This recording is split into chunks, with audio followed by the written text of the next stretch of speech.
వీడియోకి గ్లామర్ ఉండాలంటే డిస్క్లైమర్ వేయాలి. అంటే ఎస్ ఆగండి ఆగండి మా బ్రోస్, మీ నుంచి నేను ఎక్స్పెక్ట్ చేసేది ఒకే ఒకటి, చిన్న లైక్ చేస్తారని ఆశిస్తున్నా.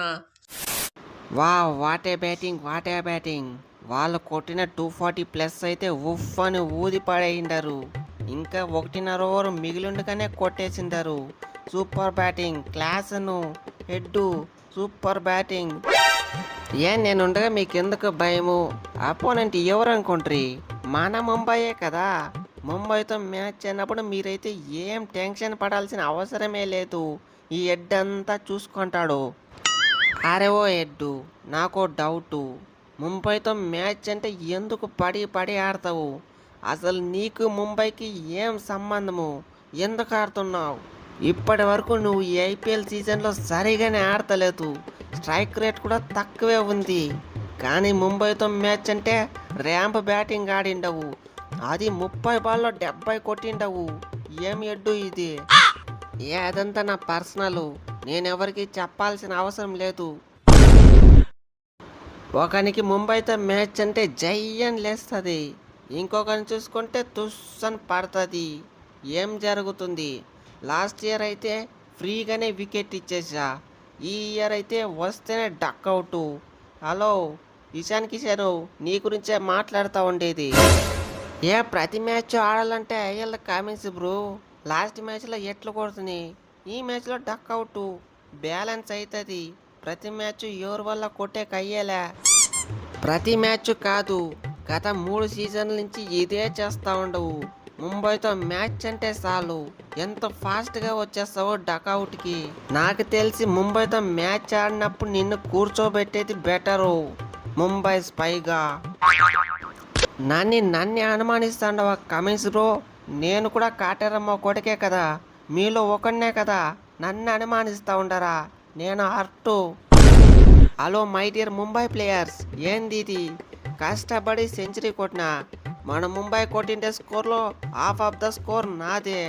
అంత కష్టపడి కొట్టి కూడా మ్యాచ్ ఓడిపోవడా? ఏమిది? నాకైతే ఏం అర్థమైతలేదు. కొత్తగా ఏమైంది? ప్రతి మ్యాచ్లోనే ఈ మ్యాచ్ కూడా పీకింది.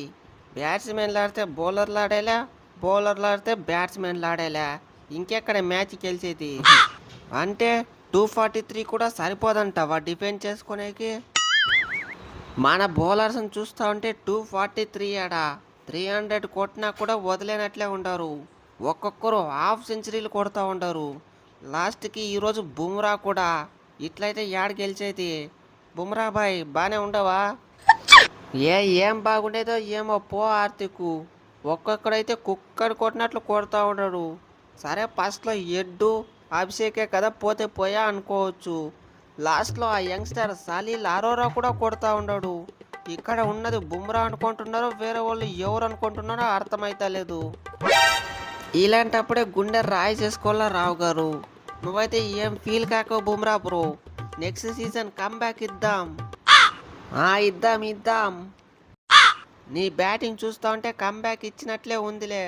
బబుల్ గమ్ వేసుకోపోతావు, దాంట్లో ఉండే రస్మయ్య లోపల అవుట్ అయిపోతావు.